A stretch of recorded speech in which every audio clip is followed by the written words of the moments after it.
कांग्रेस नेता पृथ्वीराज चव्हाण का विवादित बयान सामने आया है। ऑपरेशन सिंदूर पर सवाल उठाए हैं। बोला, ऑपरेशन सिंदूर के पहले ही दिन हमारी करारी हार हो गई थी। हवाई संघर्ष में हमारी करारी हार हुई। पृथ्वीराज चव्हाण पूर्व मुख्यमंत्री महाराष्ट्र कांग्रेस के नेता, भारतीय विमान मार गिराए गए। पृथ्वीराज चव्हाण ने इस बात को स्वीकारा है और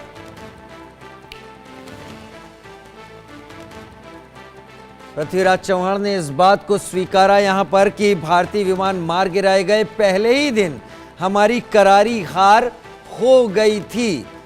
कांग्रेस के नेता हैं, कराड़ से आते हैं और पूर्व मुख्यमंत्री हैं महाराष्ट्र के। उन्होंने कहा 7 तारीख को ही भारत की हार हो चुकी थी। कांग्रेस नेता पृथ्वीराज चव्हाण ने ऑपरेशन सिंदूर पर सवाल उठाए हैं।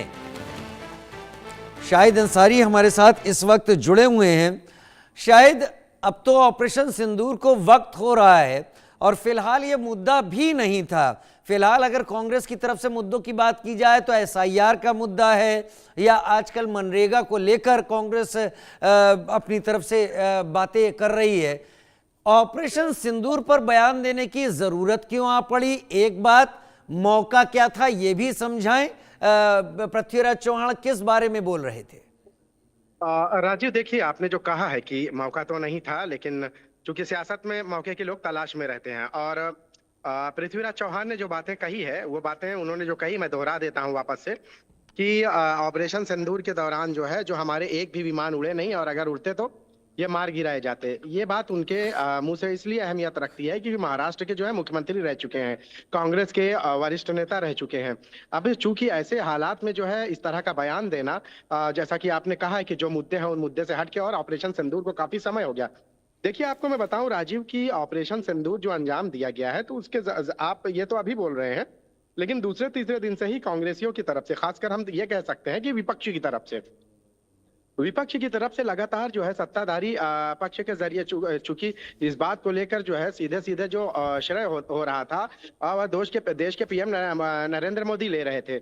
उसको लेकर भी जो है देखिए कि जिस तरह से पहली बार ऐसा हुआ है राजीव कि एक छूट दे दी गई थी कि अगर पाकिस्तान ने पहलगाम में अटैक किया है तो उसके बाद नष्ट कर दो, लश्कर तैयबा या जितने भी टेररिस्ट, जितने भी ऑर्गेनाइजेशन है उनको नष्ट कर दो, पूरी छूट दी गई थी। हालांकि इससे पहले कांग्रेस का शासनकाल रहा है, तो आप किसी भी उसमें देख लीजिए, चाहे वो 26/11 आतंकी हमला देख लीजिए या किसी भी हमले को देख लीजिए, सीआईएसएफ हो या सेना को हमेशा हाथ बंधे रखे गए थे। लेकिन इस बार ऐसा हुआ है कि पहलगाम में जो अटैक हुआ तो उसके बाद भारत ने बहुत ही समय से और सटीक जवाब दिया था। चाहे वो हाफिज सईद के ठिकानों की बात करें, चाहे लश्कर तैयबा के अड्डों की बात करें, कोई भी ऐसी जगह बची नहीं है जहां पे जो है ये नुकसानात देखे नहीं गए या देश ने देखा नहीं है। कई जगहों के देखिए प्रॉपर जो है जो सेना ने जो है उसका सीसीटीवी और वीडियोस वगैरह रिकॉर्ड करके, वो भी डे बाय डे उसकी, पहली बार आप देख लीजिए कि ऐसा हुआ कि डे बाय डे उसकी अपडेट दी गई थी। इसीलिए दी गई थी अपडेट कि किसी भी तरह से इसको कोई झुटलाया ना जाए। अब देखिए, पृथ्वीराज चौहान ने जो बात कही है, अब इसमें किस हद तक सच्चाई है या उन्होंने कौन सी इन्वेस्टिगेशन उनके हाथ लग गई है तो नहीं समझ में आ रहा है। लेकिन ऐसे समय में पहलगाम को लेकर बयान देना कि एक भी जो है फाइटर प्लेन जो है बाहर नहीं निकले या ये सारी चीजें, तो ये तो ऐसी बात हो गई है कि सूरज को चांद और चांद को सूरज कहना। शायद ये बात मैंने आपके सामने इसलिए रखी क्योंकि आप भी बहुत लंबा वक्त है आपका अनुभव महाराष्ट्र की राजनीति को समझने में, और हम सब जानते हैं कि मीडिया में एक रिपोर्टर और एक समाचार वाचक के तौर पर हमारी ये बात एक एनालिसिस के दायरे में आती है। लेकिन अगर कोई ऐसा नेता जिसने एक कॉन्स्टिट्यूशनल पोस्ट को संभाला हो, मुख्यमंत्री की पोस्ट को संभाला हो, उसके बयानों का फायदा सरहद पार अब उठाया जाएगा।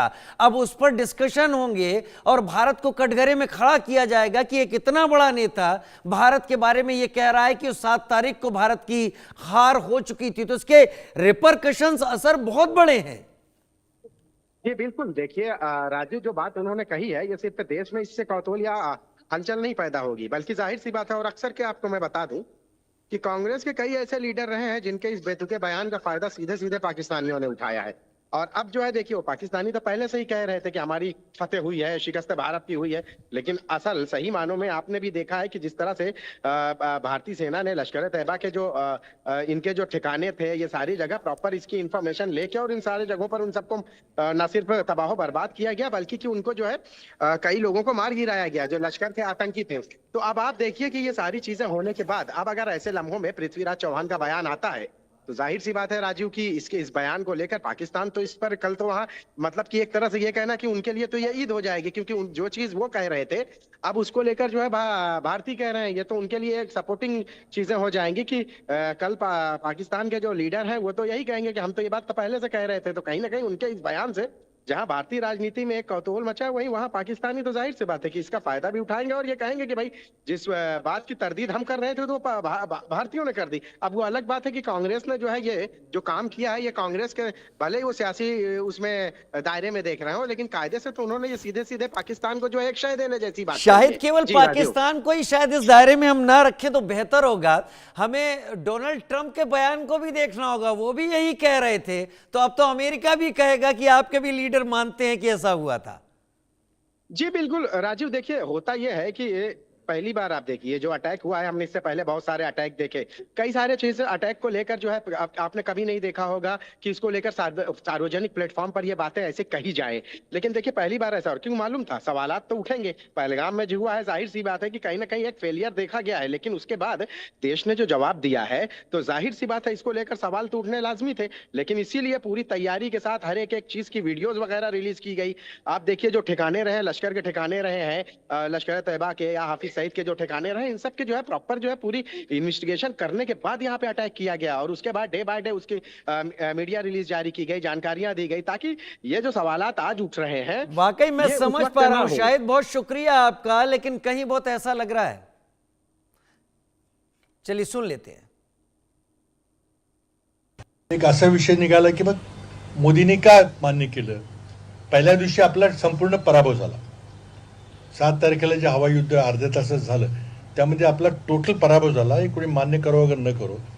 आणि त्यामुळे त्या दिवशी भारताची जी विमानं पडली त्या दिवशी सगळा भारताचा एअरफोर्स हा ग्राउंड झाला, त्यानंतर एकही विमान उडलं नाही। तर कुठेही विमान उडलं की पाकिस्तानचं तुमचं विमान ग्वाल्हेर असेल किंवा भटिंडा असेल किंवा सिरसा असेल तिथं वाढायची शक्यता असल्यामुळं आपलं कंप्लीट एअरफोर्स ग्राउंड झालं।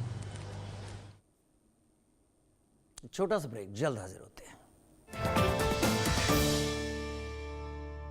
एसोसिएट स्पॉन्सर, अब आया असली स्वाद MDH